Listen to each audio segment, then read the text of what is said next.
le Chili depuis un an, avec l'élection de Mme Bachelet l'année 2013, il est engagé dans un processus très intéressant. C'est un processus qui cherche à ouvrir un nouveau cycle dans la politique chilienne, un nouveau cycle qui puisse laisser derrière ou finir avec une très longue, un peu ennuyeuse transition à la démocratie au Chili. Ce cycle, ça doit déboucher sur des réformes structurelles profondes. D'après les engagements programmatiques de Mme Bachelet, il y a une réforme fiscale, une réforme de l'éducation et une nouvelle constitution. La réforme fiscale, elle a été déjà approuvée par le Parlement.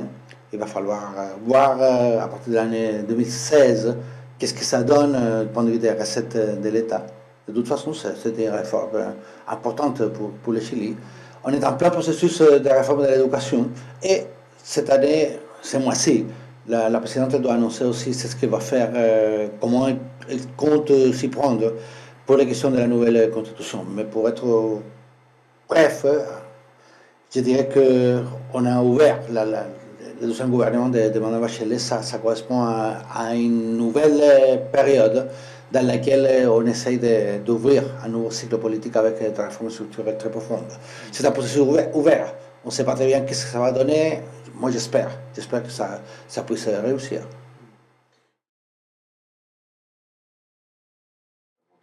Moi, je crois que c'est une situation inquiétante. L'Amérique latine, et notamment l'Amérique du Sud, elle a traversé dans les années, disons, 2000, 2010, 2012, par un cycle tout à fait exceptionnel. C'est peut-être la meilleure période de l'histoire de l'Amérique latine. C'est une période dans laquelle converge la démocratie, des gouvernements progressistes, la croissance, la diminution de la pauvreté, une inflation contrôlée, le désendettement. Or, malheureusement, ce cycle est révolu.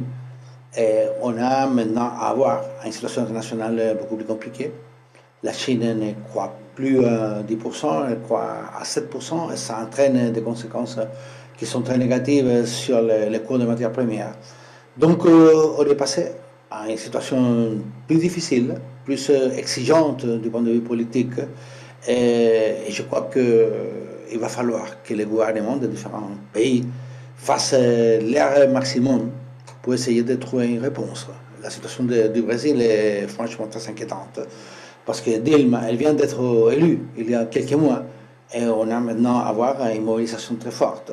Je crois que c'est cette mobilisation qui a des bases, qu'il y a une justification.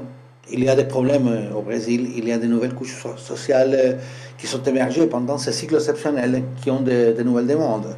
Mais il y a aussi, je crois, une certaine utilisation politique qui n'est pas correcte. Oui. De façon générale, la question de l'égalité, elle doit être mise au centre du débat politique latino-américain. Nous sommes des pays qui ont un certain degré de développement. On est une espèce de classe moyenne au niveau international. Et ce n'est pas raisonnable que l'Amérique latine ce soit la région la plus inégalitaire du monde. Et dans ce cadre-là, le Chili aussi, c'est un pays très inégal. Or, dans ce nouveau gouvernement de Mme Bachelet, on essaie de faire face aux questions des inégalités avec la réforme de la fiscalité, ce qui veut dire essayer d'augmenter les impôts plus riches de façon à financer des politiques sociales qui soient plus généreuses envers les plus pauvres. Il y a donc la réforme de la fiscalité et il y a surtout la réforme de l'éducation. Et dans ces volets, réforme de l'éducation, il y a plusieurs choses. Il y a l'idée qu'il faut aller vers une éducation publique de qualité gratuite. Ça, c'est une question essentielle, notamment au niveau de l'éducation supérieure. Au Chili, la question de la couverture de l'éducation primaire et secondaire, c'est une question qui est déjà résolue. Il n'y a pas de problème de couverture. Par contre, il y a des problèmes de qualité. Donc, il faut faire en sorte que la qualité de l'éducation puisse s'améliorer et dans le cadre de l'éducation supérieure, qui est un dossier très important, très chaud au Chili, il faut aller, et ça c'est la volonté du gouvernement, j'espère qu'il puisse réussir, d'aller, je disais, dans le sens d'une éducation publique de qualité et gratuite.